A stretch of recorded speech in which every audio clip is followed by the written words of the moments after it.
Susie, Rob, how old were you when you decided to become a paleontologist? I was 7. Seven. Tough call. It was a tough call between princess and paleontologist. Well, some people think you can do both. Emma Bernard at the Natural History Museum would say that that's not a dichotomy. That she's definitely aiming to do both. For me, it was probably around 21 when I decided that genetics was too hard and fossils were much easier. So in this episode, we're going to have a look at the journey of how to become a paleontologist and what Susie and Rob have learned from their tortured journey.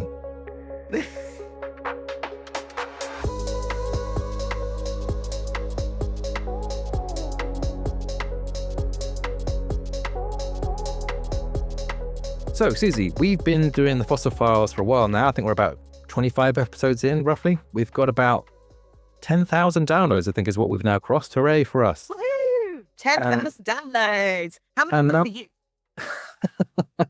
And number one in the only podcast chart that matters, Earth Sciences of the Czech Republic. So, I think we may have lost our number one spot, but that happened at one time. But given that we're about 25 episodes in, I think it's time for us to have a little bit of think about this and talk to our audience about what we're up to, because it is really tricky. We are both trying to do this alongside our full-time jobs as paleontologists. So we're trying to squeeze this in as we do. I mean, tell me about how much you have to squeeze in your life as a full-time paleontologist. There's a lot to do, isn't there? I mean, yeah. I have less than you because I don't have so much teaching, or indeed, almost never any teaching. But we do everything from supervising students to trying to get our own research done, to little bits of teaching here and there. I also do little bits of collections work, helping out in the collections, and tons and tons and tons and tons of public engagement. And of course, then there's all the forms. Oh, well, I think you probably have more forms than I do. I have a lot of forms, but not as many as you do working at the museum. I have all the same things that you're going on, but without as many forms, but also lots of teaching and students and PhD students. So I'm constantly disappointed by not getting enough of this stuff done. So we try and squeeze in the fossil files where we can, but it does take time away from our jobs. And also, it is currently costing us money to host it and create it. So if we are going to launch a Patreon, hooray! So a Patreon is a system where podcasters and creators can ask for people to pay for certain content. And this is going to be the first of our bonus episodes. Good. That's good. I'm pleased about that. I'm excited. What are we doing for our bonus episode? Well, for the first one, I think we were going to talk about the journey to being a paleontologist and why we've ended up being a paleontologist and what it's like to be a paleontologist. I mean, we've also got another bonus episode ready to go on talking about the human species, about how you might end up becoming named as a human species and some of the journeys of the weird people that have ended up there, from Russian hermits and Austro-Hungarian aristocrats. So that's the weird journey they've been on. But for this one, let's talk a bit about paleontology. So you said at 7, is when you chose to become a paleontologist. Are you joking for comedic effect, or was that actual reality here? No. It sounds like a story that I made up for comedic effect, but this is actually true. So when I was about 7, you know how everybody likes dinosaurs when they're 7, right? Like it's a thing that you have to do as a child, and you have like classic dinosaurs and stuff. And I had an inflatable Stegosaurus and a Stegosaurus money box. And my grandpa, who was an engineer himself, he said, "What do you want to be when you grow up?" And I thought maybe princess sounded like quite a good option. But then I also had in my head scientist. And I think probably I thought of, somebody in a white coat kind of pouring liquid into beakers and making explosions was what my view of a scientist was. And he said, "Well, what sort of scientist do you want to be?" And it hadn't occurred to me that there were different sorts of scientists. So he said, "Well, why don't you be a dinosaur scientist?" Presumably looking, I actually remember having this conversation. We were out in my playroom where there was kind of, dinosaur figurines everywhere. So he said, "Well, why don't you be a dinosaur scientist?" So I went, "Yeah, okay, sounds good." And actually it did make all of my kind of journey through school and careers decisions and everything quite simple, because I already knew, that I wanted to do science and I wanted to do paleontology. Well, I wanted to do geology at uni. And so, yeah, I, made everything quite straightforward for me. So, yeah. That's interesting. I guess that was one of the things I wanted to talk about in this episode, was the journey to being a paleontologist. And actually, how do you end up choosing the direction from which you do that?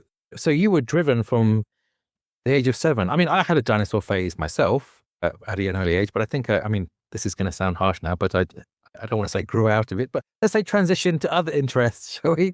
But I was always into the natural world and like birds and rocks and all sorts of things like that. That was always fascinating me. I was obsessed with my big book of birds, going through and looking at all the lovely pictures of them.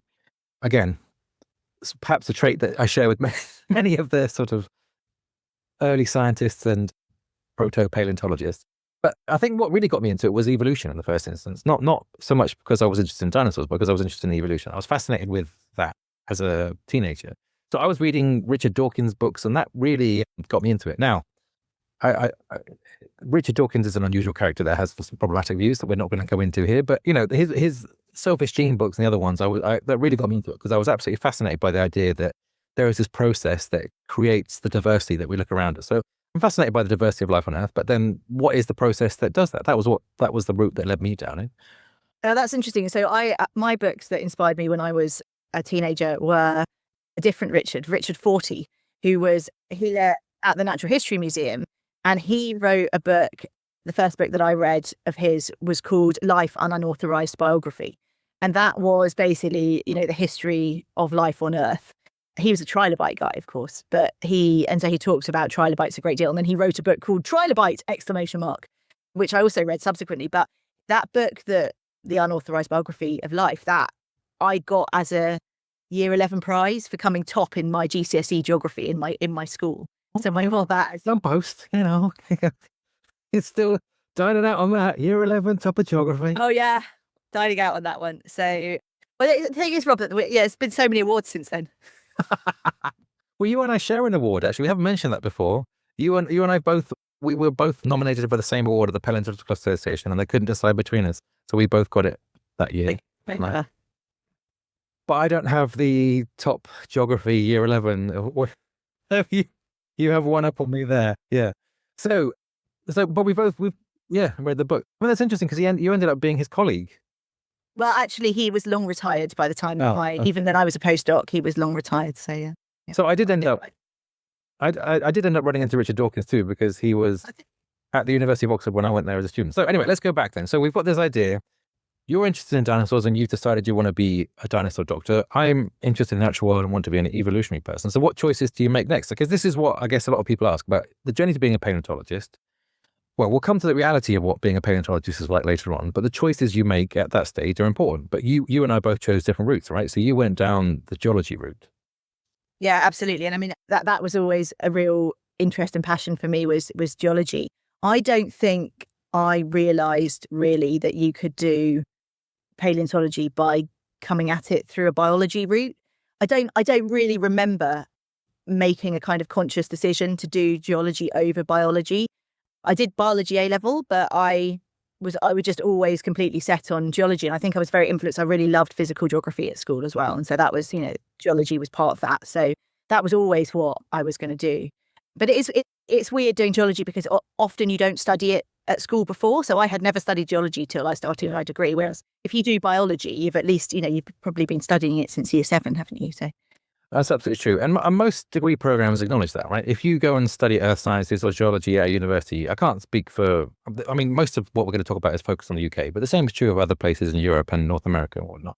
If you turn up having not studied, the North American university system is quite different because you can start quite general, but there isn't an expectation that you need to have any qualifications or studying of a track record in geology before you get. No, that's completely true. And in fact, we had sort of catch-up classes for people who hadn't done, if you hadn't done maths, physics and chemistry A levels, then we had to do catch-up classes in the first year, which were affectionately nicknamed by my class as maths for stupid people, physics for stupid people and chemistry for stupid people.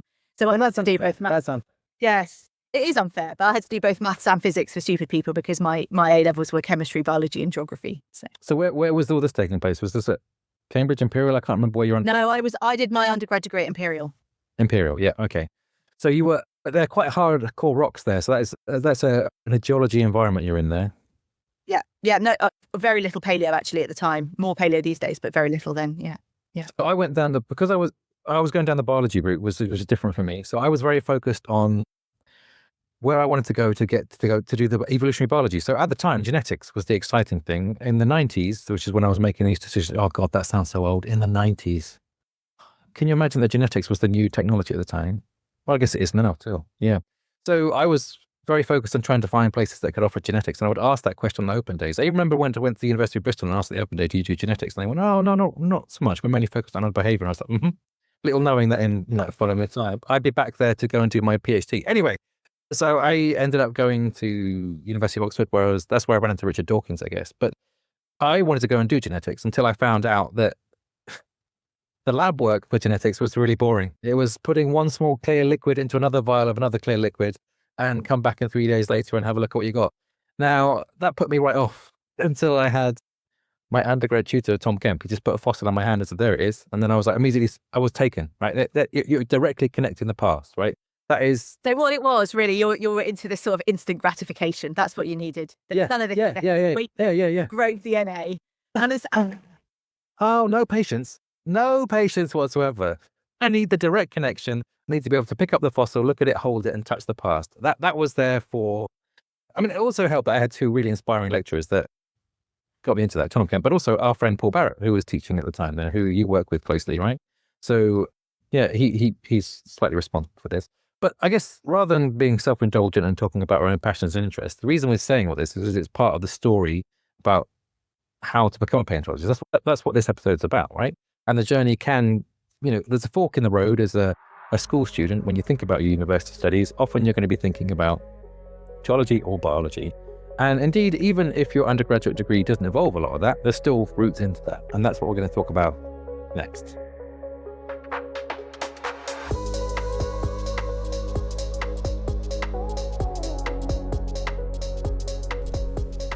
That was a sneak peek of our bonus episode. You can find the full episode on our Patreon. The Fossil Files was created by Robert Sansom and Susanna Maidman. The Fossil Files is a labour of love created in our spare time with no budget. So we really welcome any support you can provide us via our Patreon. There you can access bonus content and join in the discussion by posting your own questions or even participate in live episodes.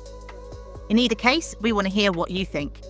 You can let us know what you thought about the topics we discussed or make suggestions for future papers in our social media channels. You can find links to our Blue Sky, Instagram and YouTube channels on our website fossils.libsyn.com. Tune in next time to find out what they dig up.